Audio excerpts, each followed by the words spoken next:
রাধে রাধে বন্ধুরা, চৈত্র মাসের কৃষ্ণপক্ষে একাদশী পাপমোচনী একাদশী নামে পরিচিত। এই একাদশী নিষ্ঠাভাবে পালন করলে অনেক রকম সমস্যা ও রোগের হাত থেকে মুক্তি লাভ সম্ভব।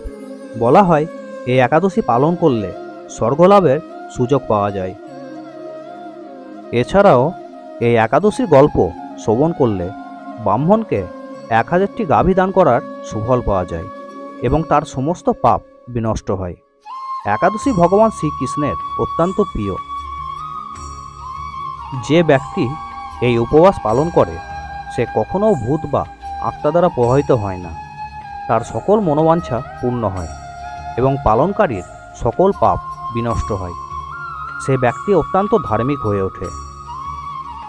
আজকে ভিডিওতে আমি আলোচনা করব পাপমোচনী একাদশীর ব্রতকথা, এবছরের সময়সূচি এবং পালনের সময় ও পূজাবিধি নিয়ে। যুধিষ্ঠির শ্রীকৃষ্ণকে বললেন, হে জনার্দন, চৈত্র মাসের কৃষ্ণপক্ষের একাদশীর নাম ও মাহাত্ম্য কৃপা করে আমাকে বলুন। শ্রীকৃষ্ণ বললেন, হে ধর্মরাজ যুধিষ্ঠির, আপনি ধর্ম বিষয়ে প্রশ্ন করেছেন।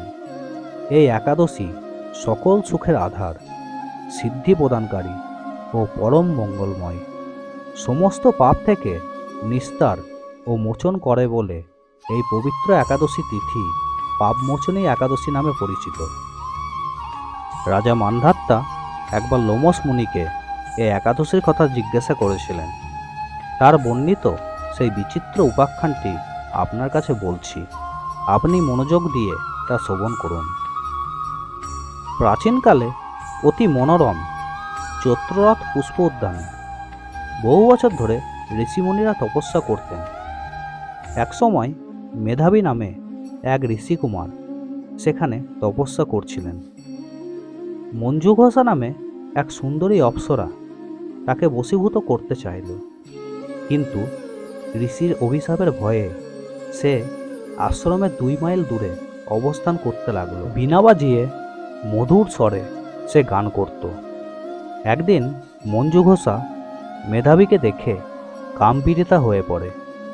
এদিকে ঋষি মেধাবীও অপ্সরার অনুপম সৌন্দর্য দেখে মুগ্ধ হন।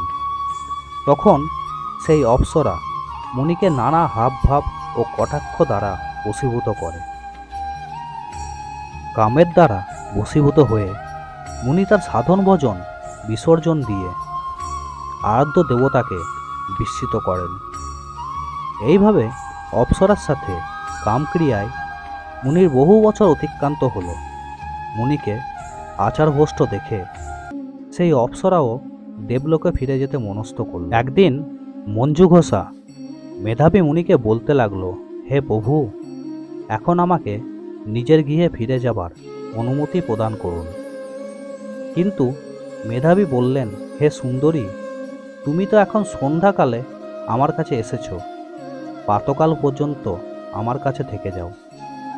মুনির কথা শুনে অভিশাপ ভয়ে সেই অপ্সরা আরও কয়েক বছর তার সাথে বাস করল।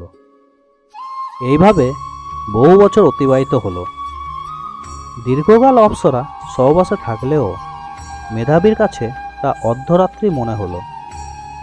মঞ্জু ঘোষা পুনরায় নিজের স্থানে গমনের প্রার্থনা জানালে মুনি বললেন, এখন প্রাতকাল, যতক্ষণ পর্যন্ত আমি সন্ধ্যা বন্দনা সমাপ্ত করি ততক্ষণ পর্যন্ত তুমি এখানে থাকো। মুনির কথা শুনে ঈষৎ হেসে মঞ্জু ঘোষা তাকে বললেন, হে মুনিবর, আমার সহবাসে আপনার যে কত বৎসর অতিবাহিত হয়েছে তা একবার বিচার করে দেখুন। এই কথা শুনে মুনি স্থির হয়ে চিন্তা করে দেখলেন তার 56 বৎসর অতিবাহিত হয়ে গেছে। মুনি তখন মঞ্জু ঘোষার প্রতি ক্রোধ পরবশ হয়ে বললেন, রে পাপিষ্ঠে দুরাচারিণী, তপস্যার ক্ষয়কারিণী, তোমাকে ধিক, তুমি পিশাচী হও। মেধাবীর শাপে বিরূপ প্রাপ্ত হল। তখন সে অবনত মস্তকে মুনির কাছে সাবমোচনের উপায় জিজ্ঞাসা করল। মেধাবী বললেন, হে সুন্দরী, চৈত্র মাসের কৃষ্ণপক্ষিয়া পাপমোচনী একাদশী সর্বপাপ ক্ষয়কারিণী, সেই ব্রত পালনে তোমার পিশাচত্ব দূর হবে। পিতার আশ্রমে ফিরে গিয়ে মেধাবী বললেন, হে পিতা, এক অপ্সরার সঙ্গদোষে আমি মহাপাপ করেছি। এর প্রায়শ্চিত্ত কি তা কৃপা করে আমায় বলুন। উত্তরে চাবণ্যমণি বললেন, চৈত্র মাসের কৃষ্ণপক্ষিয়া পাপমোচন একাদশী ব্রতের প্রভাবে তোমার পাপ দূর হবে। পিতার উপদেশ শুনে মেধাবী সেই ব্রত ভক্তি ভরে পালন করল। তার সমস্ত পাপ দূর হলো। পুনরায় তিনি তপস্যার ফল লাভ করলেন। মঞ্জু ঘোষাও ওই ব্রত পালনের ফলে পিশাচত্ব থেকে মুক্তি পেয়ে দিব্য দেহে স্বর্গে গমন করল। হে মহারাজ, যারা এই পাপমোচনে একাদশী পালন করেন তাদের পূর্বকৃত সমস্ত পাপই ক্ষয় হয়। এই ব্রতকথা পাঠ ও শ্রবণে সহস্র গোদানের ফল লাভ হয়। বিশুদ্ধ পঞ্জিকা অনুযায়ী এবছর পাপমোচন একাদশী পালিত হবে 5ই এপ্রিল 2024 শুক্রবার। এই একাদশী তিথি শুরু হচ্ছে 4 এপ্রিল বিকাল 4:14 এবং একাদশী তিথির সমাপ্তি ঘটছে 5ই এপ্রিল দুপুর 1:28। আর এই পাপমোচনে একাদশী তিথির পারণ হবে পরদিন অর্থাৎ 6 এপ্রিল 2024 শনিবার সকাল 5:24 থেকে সকাল 9:34 মধ্যে।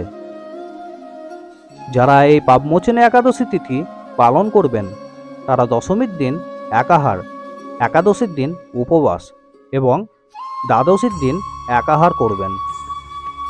একাদশীর দিন খুব ভোরে ঘুম থেকে উঠে স্নান সেরে ব্রত সংকল্প নেবেন। এরপর ঠাকুরঘর পরিষ্কার করবেন। ঠাকুরঘর পরিষ্কার করে সেখানে ভগবান বিষ্ণুর একটি চিত্র বা মূর্তি স্থাপন করবেন। এরপর ফুল, ফল, নৈবেদ্য প্রস্তুত করে যথাবিধি আচার অনুষ্ঠান দ্বারা ভগবান বিষ্ণুর পূজা করবেন। পূজা শেষে এই পাপমোচনে একাদশীর ব্রত কথা অবশ্যই পাঠ করবেন কিংবা শ্রবণ করবেন এবং পরদিন নির্দিষ্ট সময়ে এই পাপমোচনে একাদশী তিথির পারণ সম্পন্ন করবেন।